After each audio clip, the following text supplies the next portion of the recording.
ಚೆನ್ನಮ್ಮ, ಬೆಳವಡಿ ಮಲ್ಲಮ್ಮನಂತಹ ಧೀರ ಮಹಿಳೆಯರ ನೆಲದಲ್ಲಿ ಕೃಷಿ ಕ್ರಾಂತಿಗೆ ಕಾರಣರಾಗಿ ಹೊಸ ಸಂಶೋಧನೆ, ವಿಭಿನ್ನ ಪ್ರಯೋಗಗಳ ಮೂಲಕವೇ ಇಂದು ರಾಜ್ಯ ಮತ್ತು ರಾಷ್ಟ್ರಮಟ್ಟದಲ್ಲಿ ಗಮನ ಸೆಳೆದ ಲಕ್ಷ್ಮೀ ಲೋಕೂರ ಬೈಲಹೊಂಗಲ ತಾಲೂಕಿನ ಉಡಿಕೆರೆಯ ಅಪ್ಪಟ ಗ್ರಾಮೀಣ ಮಹಿಳೆ.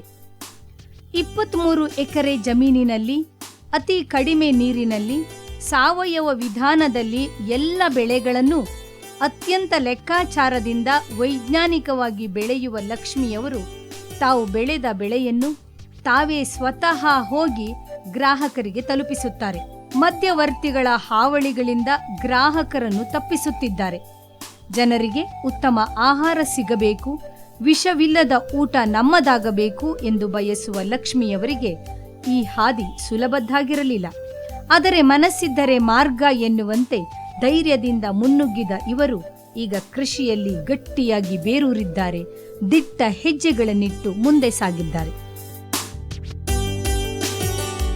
ಹೆಮ್ಮೆ ಇದೆಯಲ್ಲ, ನನ್ನ ಮಗಳಂತ ನೋಡುವುದಿಲ್ಲ, ಒಂದು ಗಂಡ ಮಗ ಅಂತ ನೋಡ್ತೀನಿ.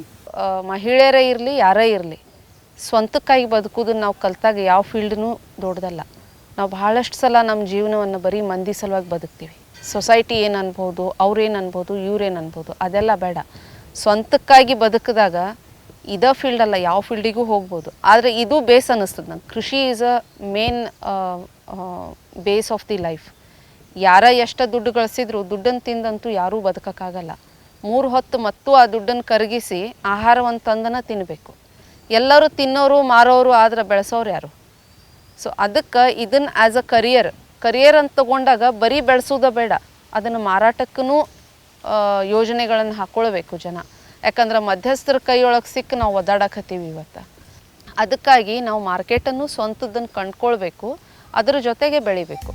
ಕೃಷಿ ಎಂದರೆ ತಪಸ್ಸು, ಅದೊಂದು ಜೀವನ ಕ್ರಮ, ಅತ್ಯುತ್ತಮ ಬದುಕಿನ ವಿಧಾನ. ನಮ್ಮ ಪರಂಪರೆಯಲ್ಲಿ ಕೃಷಿಗೆ ಉನ್ನತ ಸ್ಥಾನವಿದೆ.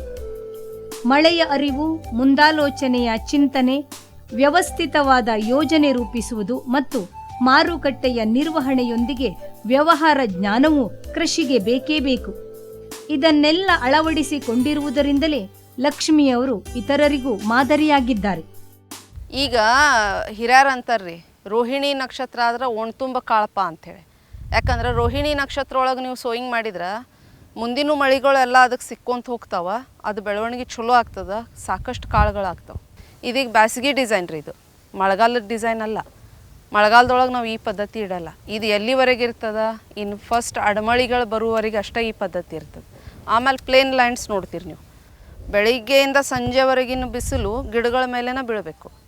ಪೂರ್ವ ಪಶ್ಚಿಮ ಹಚ್ಚಿದ್ರೆ 1ನೇ ಗಿಡದ ನೆರಳು 2ನೇ ಗಿಡಕ್ಕೆ 2ನೇ ಗಿಡದ ಆ ಪದ್ಧತಿ ಒಳಗೆ ನೀವು ನೋಡ್ರಿ, ನಡುವಿಂದ ಬೆಳೆ ವೀಕ್ ಇರ್ತದೆ, ಎರಡೂ ಬದಿದ ಬೆಳೆ ಎತ್ತರ ಹೋಗಿರ್ತದೆ. ಇಲ್ಲಿ ಹಂಗಿಲ್ಲ. ಇಲ್ಲಿ ನೀವು ನೋಡಿದ್ರೆ ಸ್ಪೇಸು ಜಾಸ್ತಿ ಐತಿ, ದಕ್ಷಿಣೋತ್ತರ ಸಾಲದವ, ಹಿಂಗಾಗಿ ಸನ್ ಹಾರ್ವೆಸ್ಟ್ ಪರಿಪೂರ್ಣವಾಗಿ ಆಗ್ಲಿಕ್ಕತ್ತದ. ಕೈ ಕೆಸರಾದರೆ ಬಾಯಿ ಮೊಸರು ಎನ್ನುವುದು ಕೇವಲ ನಾಣ್ಣುಡಿಯಲ್ಲ. ಹೊಲ ಗದ್ದೆಗಳಲ್ಲಿ ಶ್ರಮ ವಹಿಸಿ ದುಡಿಯುವ ರೈತರಿಗೆ ಭೂಮಿ ಕೈಬಿಡುವುದಿಲ್ಲ. ಶಿಸ್ತುಬದ್ಧ ದಿನಚರಿ ಕೃಷಿಗೆ ಬೇಕೇ ಬೇಕು.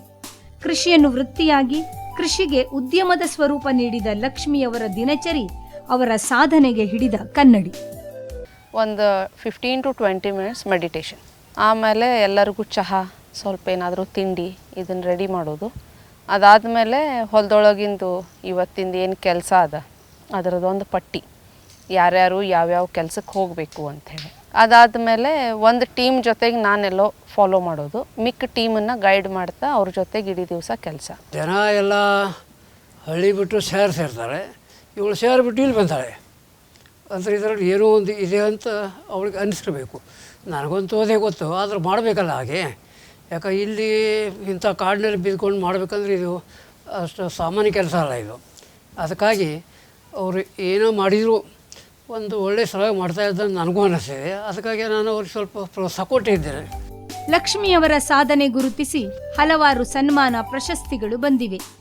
ವಿನೂತನ ಪ್ರಯೋಗಗಳಿಗಾಗಿ ರಾಷ್ಟ್ರೀಯ ಪುರಸ್ಕಾರ, ಧಾರವಾಡ ಕೃಷಿ ವಿಶ್ವವಿದ್ಯಾನಿಲಯದ ಶ್ರೇಷ್ಠ ಕೃಷಿ ಮಹಿಳೆ ಪ್ರಶಸ್ತಿ ಇವುಗಳಲ್ಲಿ ಕೆಲವು.